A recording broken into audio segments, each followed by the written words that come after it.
Hello and welcome to another update video about Bitcoin and Cardano. Bitcoin makes it very, very exciting at the moment. Yeah, we just need to wait for the next steps here. Bitcoin is at a decision point, and yeah, we're going to take a look at that and how Bitcoin developed over the last few hours. And we're also going to take a look at Cardano. Bitcoin, let me zoom out first. Bitcoin, in my view, still here in this larger move one to the upside in April. Then an ABC correction that would take us in the end all the way down below the area of 28.7k. We talked about here this level, this wave 4 up in which we currently are, and said that above a level of 46.5k, I will look at a different scenario. I mean, to be fair, that is the same situation that we had up here, yeah, where it was pretty much 50-50 at this 53k level, where I then told you that, look, if it drops below 53k, I'm going with the bearish scenario. And then we dropped, how much did we actually drop? So we dropped a nice 38%. So this was, I think, helpful for many people, and the same situation is now. If we break this level, one scenario gets much less likely than the other, and I'm going to talk about this alternative scenario that I already mentioned in this video. So this is just how it works, right? So you just need to understand, in a certain market condition, what can the market actually do and achieve. If certain levels get broken, what is the most likely outcome? And that's what TA is about. And here, looking at what Bitcoin is currently doing, is currently trying to max out here this target area of the wave 4. But something very interesting, Bitcoin did break here this broke this ascending trend line, yeah, just briefly, but I think it's currently below it. So we had here this trend line. I probably can even move it in a little bit. So there you go, and you can see we had this ascending trend line, and yes, Bitcoin made a higher low, but first of all, Bitcoin did not manage to really push here through the first resistance level again at 44.4k. So basically it did, but it failed. Yeah, it failed a successful retest, then even dropped below this ascending trend line, and is now, I think, testing the ascending trend line from below.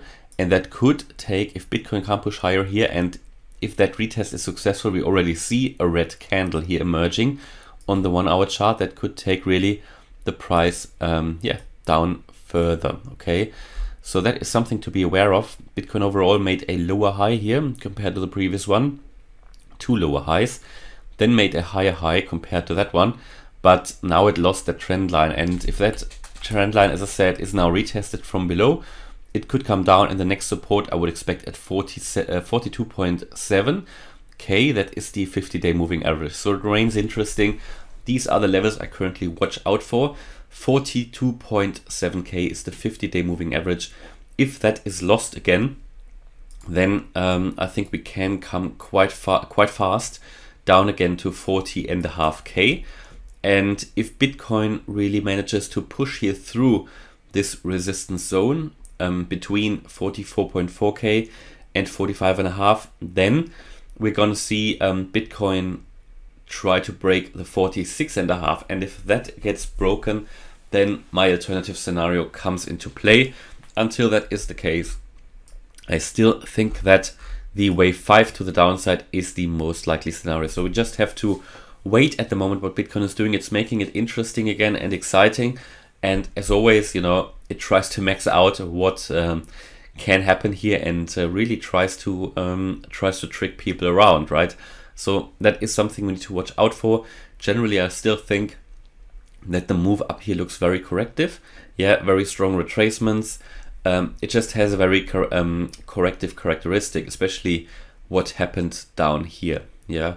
So in the end, what we would see, if this here is only the wave 4, then what we're having at the end is here just an ABC pattern, where you the low of wave 3, you start there, and you have here your wave A, B, and this would be the wave C in a 5-wave move up, 1, 2, 3, 4, 5, and now you're starting your A, B, C correction.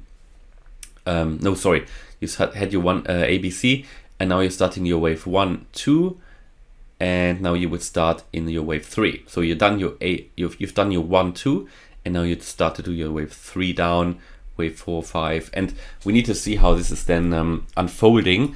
But at the moment, this is certainly a possibility, and actually the scenario that I think is most likely, which doesn't mean we couldn't even move here to 46.5. Yeah, certainly everything possible within this range, but we just need to see how Bitcoin does react now to 46.5. It's a crucial resistance area. But together with Bitcoin losing its ascending trend line, Cardano did the same. So if I go here onto the 1 hour chart, we can also see that Cardano did break below this ascending trend line. It hasn't even reached here the 50-day moving average again. Yesterday we had here on the chart, you can see the line here. We talked about this possible decision point here, and that we're moving in a very small triangle. You can see that here, and that there would be a decision point, and yeah, it broke to the downside in the end. So Bitcoin, as I said, did the same. Cardano did the same on its ascending trend line and is now possibly dropping here. Tried to make another high, but made a lower high. So here this was already a lower high, and now we're making another lower high. And the thing is now the support here is 117. Yeah, 117.2. If that gets lost, I think we can see here the 114 level, that previous low. And then we could go down all the way to $1 if that gets lost as well. So yeah, a bit of a head and shoulders going on here. Yeah, we had a bit of a neckline that was broken. Well, maybe you can even now, well, if I just look at this now, you can probably here redraw this trend line, and then you get your neckline of this head and shoulders. So if we take a look at that, we have still support here. So pretty much currently exactly at support. If that gets broken, yeah, then you've got your head and shoulders that will be broken, and then you can define a target for that to the downside of the breakout point, and that could take us close to $1. It would take us to the previous lows here at around $1, $1.05, right? So in sort of that range, and I think that can happen if Bitcoin drops as well. I mean, Bitcoin already dropped a bit, now at 43.8 again. Really having a bit of difficulty to push through up there. And yeah, Cardano will follow Bitcoin. It did follow Bitcoin. It does follow Bitcoin on the ADA BTC chart at the moment, pretty much moving together with Bitcoin, which is a good development because for a long time now, ADA did actually did not follow really Bitcoin, but was outperformed by Bitcoin. That has changed recently, as you know if you've been following my videos. But overall, Cardano does not show strength in the chart at the moment, but I remain with my view. If the correction is over, Cardano can reach the $5 level and maybe even higher. And yeah, interesting time. So I'll keep you updated about Bitcoin and Cardano, and certainly interesting moments at the moment. I think it depends on how Bitcoin now reacts to the retest of this trend line, and that will then show us where it's going to head. And I think in the next few days, it might not be today, in the next few days, we're going to see here a decision within this target area, how Bitcoin does react and what it does. And then we can talk about the next scenario that will then be unfolding. So hopefully you liked the update. And if you did, please hit the like button and subscribe. And yeah, if you really like the content, maybe you want to consider to join as a channel member, to join a great community, over 900 members now. We are on Telegram, Discord, and also you can access a weekly live stream. Thanks a lot for watching. Bye bye.